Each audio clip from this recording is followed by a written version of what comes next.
So I've had a lot of questions recently about the Toigo engine slider easy gear change engine mount. So what I'm going to do today is kind of walk it through in a little bit more detail. So like most engine mounts, it's a typical engine mount. Basically, the top two plates are different.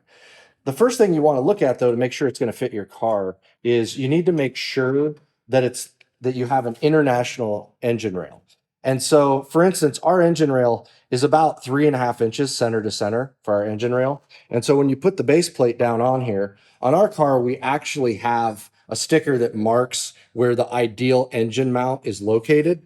And so our cars come with this on it, whatever. If you have a car you're retrofitting, just make sure you have an international engine rail. If you have an international engine rail, this will fit great.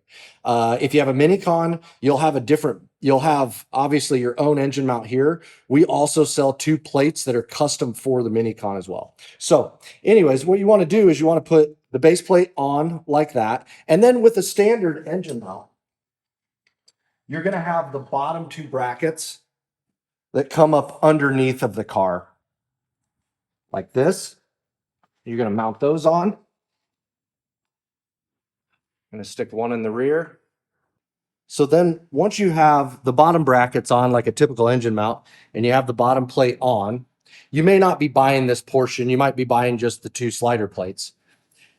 This is the next piece of this is the bottom slider plate that goes on the engine mount itself. Now, if you want to know if this plate is going to work on your current base, we can take a couple measurements here. The slots here are 3 inches center to center.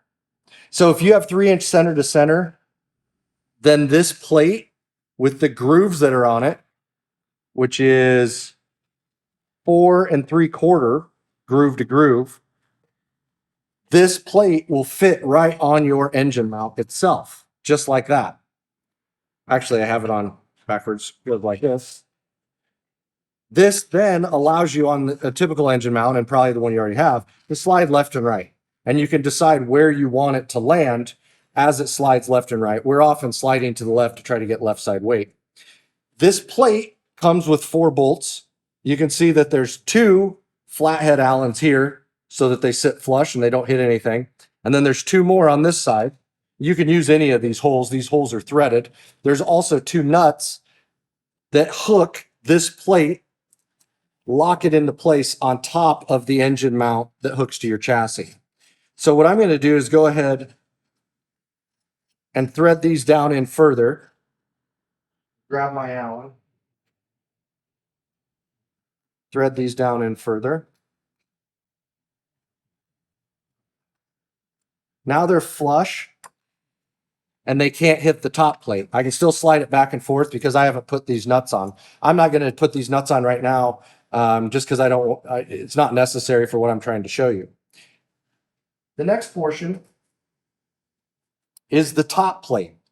This top plate has a drain hole for draining the engine oil. That's a really nice feature that's on this. It also comes with 4 studs. They screw into the plate and there's nuts on top to hook the engine to. What a lot of people do is buy extras of these plates. This allows them to take this plate and put it on multiple engines so that they can easily remove these 2 nuts and swap out an engine really quick and easy. So you can see that once you have the bottom plate on, there's really nothing to it. You take this top plate, you put it on here. Once you have the top plate on there, you're going to want to grab the 2 washers that come with it. One goes there, one goes there. Oh, dropped one. You put the nut on each end. One here. And now you can adjust your engine forward and backward about 2 gears up or down, which usually prevents you from typically having to get under the engine. It's under the cart itself. So it works out really, really well. So hopefully this answers some questions and shows everybody just how easy this is and make you make the decision whether or not this will actually fit your current car.